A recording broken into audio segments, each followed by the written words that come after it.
আমি ছোটবেলার থেকে যখন আমি ঘুমাইতামও তখন যখন বঙ্গবন্ধু ভাষণ হইতো তখনই এবারের সংগ্রাম আমাদের মুক্তির সংগ্রাম তখন আমি দাঁড়ায় উঠতাম। তারপরে ছোটবেলা থেকে না, যখন আপনি ছোট ছিলেন। হ্যাঁ, আচ্ছা। তারপরে এই ভাষণটা আমার পছন্দ হইলো। তারপরে আমি নানুমণিকে বললাম যে আমার নানুরে বললাম যে এই ভাষণটা আমার পছন্দ হয়েছে, তুমি আমাকে এটা শিখাও। আমার নানু বলছে যে তখন আপনি কথা বলতে শিখছেন একটু একটু না? আচ্ছা, সবটা শিখছেন। কথা শিখছি। আচ্ছা, ঠিক আছে।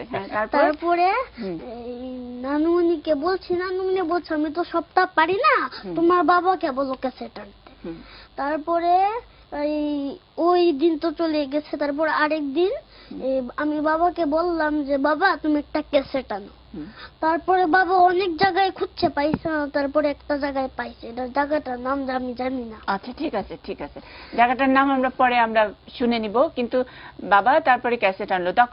তখন তো তুমি নেত্রকোনায় থাকতা নানুমণির কাছে না? তখন কি সে পড়তা? তখন নার্সারিতে নাকি? তখন স্কুলে ভর্তি হয়েছে। স্কুলে ভর্তি হয়েছো না? আচ্ছা, ঠিক আছে। তখন তুমি ছোট ছিলে, এখন তো একটু বড় হয়েছো না? আর এই ভাষণটা শিখতে তোমার কয়দিন লাগলো? অনেক দিন হয়েছে। অনেক দিন বসে? ভুল হয় না অনেক জায়গায়? অনেক সময় ভুল করে ফেলো না? তারপরে সেটা কে ঠিক করে দেয়? নানুমণি। নানুমণি ঠিক করে দেয়। এখনো কি ভুল হয়? আজকে কি ভুল হবে? আমি একটু শুনবো।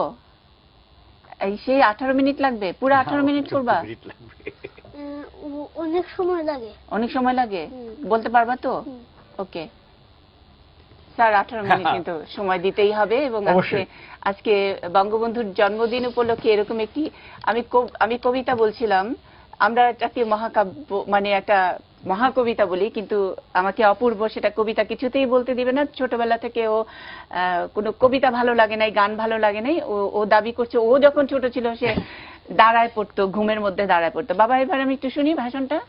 দাঁড়িয়ে বলবা? ওকে, এদিকে তাকে। ওকে। ভাইরা আমার, আজ দুঃখ ভারাক্রান্ত মন নিয়ে আপনাদের সামনে হাজির হয়েছি।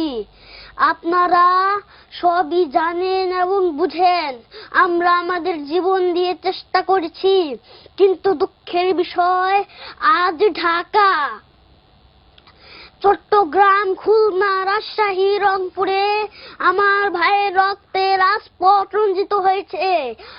আজ বাংলার মানুষ মুক্তি চায়, বাংলার মানুষ বাঁচতে চায়, বাংলার মানুষ তার অধিকার চায়। কি অন্যায় করেছিলাম? নির্বাচনের পরে বাংলাদেশের মানুষ সম্পূর্ণভাবে আমাকে ও আওয়ামী লীগকে ভোট দেন। আমাদের ন্যাশনাল অ্যাসেম্বলি বসবে, আমরা সেখানে শাসনতন্ত্র তৈরি করব এবং এই দেশকে আমরা গড়ে তুলব।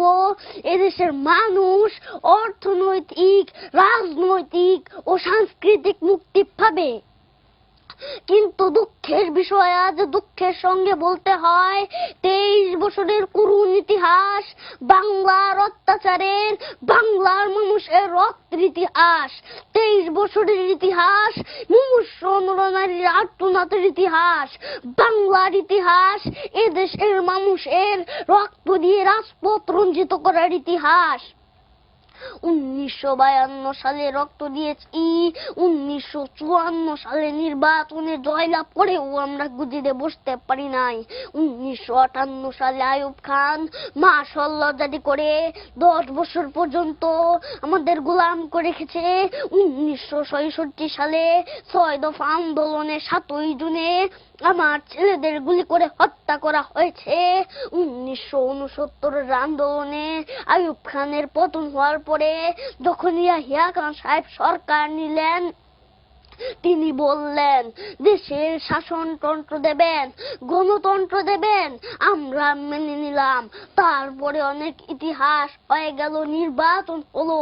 আমি প্রেসিডেন্ট ইয়াহিয়া খান সাহেবের সঙ্গে দেখা করেছি।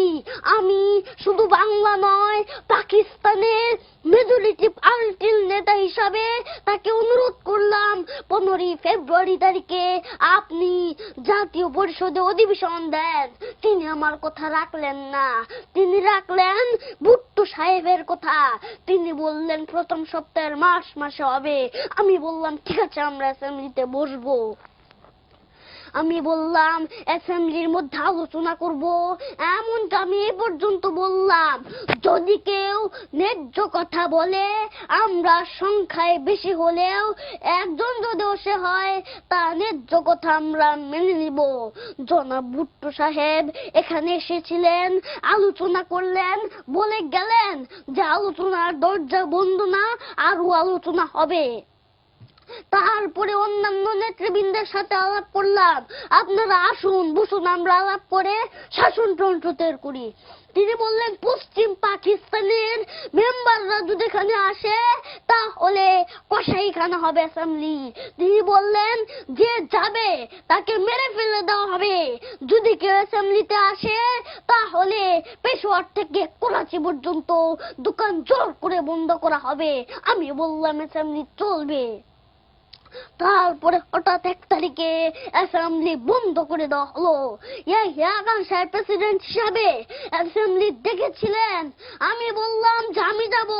ভুট্টো সাহেব বললেন তিনি যাবেন না। 35 জন সদস্য পশ্চিম পাকিস্তান থেকে এখানে আসলেন। তারপরে হঠাৎ বন্ধ করে দেওয়া হলো। দোষ দেওয়া হলো বাংলার মানুষকে, দোষ দেওয়া হলো আমাকে। বন্ধ করে দেওয়ার পরে দেশের মানুষ প্রতিবাদ মুখরে উঠলো। আমি বললাম শান্তিপূর্ণভাবে আপনারা হরতাল পালন করেন। আমি বললাম আপনারা কল কারখানা সবকিছু বন্ধ করে দেন। জনগণ সাড়া দিল, আপন ইচ্ছায় জনগণ রাস্তায় বেরিয়ে পড়লো। তারা শান্তিপূর্ণভাবে সংগ্রাম চালিয়ে যাওয়ার জন্য স্থির প্রতিজ্ঞাবদ্ধ হলো। কি পেলাম আমরা? আমার পয়সা দিয়ে অস্ত্র কিনেছি শত্রুর আক্রমণ থেকে দেশকে রক্ষা করার জন্য, আর সে অস্ত্র ব্যবহার হচ্ছে আমার দেশের গরিব দুঃখী নিরস্ত্র মানুষের বিরুদ্ধে। তার বুকের উপর হচ্ছে গুলি। আমরা পাকিস্তানের সংখ্যাগুরু, আমরা বাঙালিরা যখনই ক্ষমতায় যাওয়ার চেষ্টা করেছি তখনই তারা আমাদের উপর ঝাঁপিয়ে পড়েছেন। টেলিফোনে আমার সঙ্গে তার কথা হয়। তাকে আমি বলেছিলাম জেনারেল ইয়াহিয়া খান সাহেব আপনি পাকিস্তানের প্রেসিডেন্ট, দেখে যান কিভাবে আমার গরিবের উপরে, আমার বাংলার মানুষের বুকের উপরে গুলি করা হয়েছে, কি করে আমার মায়ের কুল খালি করা হয়েছে, কি করে মানুষকে হত্যা করা হয়েছে। আপনি আসুন, দেখুন, বিচার করুন। তিনি বললেন আমি নাকি স্বীকার করেছি যে 10 তারিখে রাউন্ড টেবিল কনফারেন্স হবে। আমি তো অনেক আগে বলেছি কিসের আরটিসি, কার সঙ্গে বসবো, যারা আমার মানুষের বুকে রক্ত নিয়েছে তাদের সঙ্গে বসবো। হঠাৎ আমার সঙ্গে পরামর্শ না করে 5 ঘন্টা গোপনে বৈঠক করে যে বক্তৃতা তিনি করেছেন সমস্ত দোষ তিনি আমার উপরে দিয়েছেন, বাংলার মানুষের উপরে দিয়েছেন। ভাইরা আমার, 25 তারিখে অ্যাসেম্বলি কল করেছে, রক্তের দাগ শুকায় নাই। আমি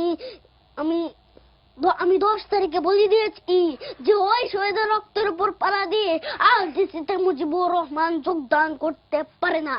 অ্যাসেম্বলি কল করেছে, আমার দাবি মানতে হবে। প্রথম, সামরিক আইন উজ্র করতে হবে, সমস্ত সামরিক বাহিনীর লোকদের বেরকে ফেরত নিতে হবে, যেভাবে হত্যা করা হয়েছে তার তদন্ত করতে হবে, আর জনগণের প্রতিনিধির কাছে ক্ষমতা হস্তান্তর করতে হবে। তারপরে বিবেচনা করে দেখব আমরা অ্যাসেম্বলিতে বসতে পারবো কি পারবো না। এর পূর্বে অ্যাসেম্বলিতে বসতে আমরা পারি না। আমি প্রধানমন্ত্রিত্ব চাই না, আমরা এদেশের মানুষের অধিকার চাই। আমি পরিষ্কার অক্ষরে বলে দেবার চাই যে আজ থেকে এই বাংলাদেশের কোন আদালত, ফৌজদারি, শিক্ষা প্রতিষ্ঠান অনেক গ্রীষ্মকালের জন্য বন্ধ থাকবে। গরিবের যাতে কষ্ট না হয়, যাতে আমার মানুষ কষ্ট না করে, সেই জন্য সমস্ত অন্যান্য যে জিনিসগুলো আছে সেগুলোর হরতাল কাল থেকে চলবে না। রিক্সা, ঘোড়া গাড়ি চলবে, রেল চলবে, লঞ্চ চলবে। শুধু secretariat, supreme court, high court, জজ কোর্ট, সেমি গভর্নমেন্ট দপ্তরগুলো অবধা কোনো কিছু চলবে না। 28 তারিখে কর্মচারীরা যদি বেতন নিয়ে আসেন, এরপরে যদি বেতন দেওয়া না হয়, আর যদি একটা গুলি চলে, আর যদি আমার লোকের উপর হত্যা করা হয়, তোমাদের উপর কাছে আমার অনুরোধ রইল, প্রত্যেক ঘরে ঘরে দুর্গ গড়ে তুলো। তোমাদের যা কিছু আছে তাই নিয়ে শত্রুর মোকাবেলা করতে হবে, এবং জীবনের তরে রাস্তাঘাট যা যা আছে সবকিছু আমি যদি হুকুম দেবার নাও পারি, তোমরা বন্ধ করে দেবে। আমরা ভাতে মারবো, আমরা পানিতে মারবো, তোমরা আমার ভাই, তোমরা ব্যারাকে থাকো, কেউ তোমাদের কিছু বলবে না। কিন্তু আর আমার বুকের উপর গুলি চালানোর চেষ্টা করো না। 7 কোটি মানুষকে দাবায় রাখতে পারবে না। আমরা যখন মরতে শিখেছি তখন কেউ আমাদের দাবাতে পারবে না। আজ যে সমস্ত লোক শহীদ হয়েছে, আঘাতপ্রাপ্ত হয়েছে, আমরা আওয়ামী লীগের থেকে যদ্দূর পারি তাদের সাহায্য করতে চেষ্টা করব। যারা পারেন আমার রিলিফ কমিটিতে সামান্য টাকা পয়সা পৌঁছাই দিবেন। আর এই 7 দিন হরতালে যে শ্রমিক ভাইয়েরা যোগদান করছেন, প্রত্যেকটা শিল্পের মালিক তাদের বেতন পৌঁছাই দিবেন। সরকারি কর্মচারীদের বলি, আমি যা বলি তা মানতে হবে। যে পর্যন্ত আমার এদেশের মুক্তি না হবে, খাজনা ট্যাক্স বন্ধ করে দেওয়া হলো কেউ দেবে না। শুনেন, মনে রাখবেন, শত্রু বাহিনী ঢুকেছে, নিজেদের মধ্যে আত্মগুলো সৃষ্টি করবে, লুটতরাজ করবে। এই বাংলায় হিন্দু মুসলমান, বাঙালি নন বাঙালি যারা আছেন তারা আমাদের ভাই, তাদের রক্ষার দায়িত্ব আপনাদের উপরে, আমাদের যেন বদনাম না হয়। মনে রাখবেন, রেডিও টেলিভিশনের কর্মচারীরা যদি রেডিওতে আমাদের কথা না শুনে, তাহলে কোনো বাঙালি রেডিও স্টেশনে যাবেন না। যদি টেলিভিশন আমাদের নিউজ না দেয়, কোনো বাঙালি টেলিভিশনে যাবেন না। 2 ঘন্টা ব্যাংক খোলা থাকবে, যাতে মানুষ তাদের মাইনেপত্র নেবার পারে। কিন্তু পূর্ব বাংলা থেকে পশ্চিম পাকিস্তানে 1 পয়সাও চালান হতে পারবেন না। টেলিফোন, টেলিগ্রাম আমাদের এই পূর্ব বাংলায় চলবে, এবং বিদেশের সঙ্গে বাংলাদেশের নিউজ বাইরে পাঠানো চলবে। কিন্তু যদি এদেশের মানুষকে খতম করার চেষ্টা করা হয়, বাঙালিরা বুঝে শুনে কাজ করবেন। প্রত্যেক গ্রামে, প্রত্যেক মহল্লায় আওয়ামী লীগের নেতৃত্বে সংগ্রাম পরিষদ গড়ে তুলো, এবং তোমাদের যা কিছু আছে তাই নিয়ে প্রস্তুত থাকো। মনে রাখবা, রক্ত যখন দিয়েছি, রক্ত আরো দিব, তবু এই দেশের মানুষকে মুক্ত করে ছাড়বো ইনশাআল্লাহ। এবারের সংগ্রাম আমাদের মুক্তির সংগ্রাম, এবারের সংগ্রাম স্বাধীনতার সংগ্রাম। জয় বাংলা।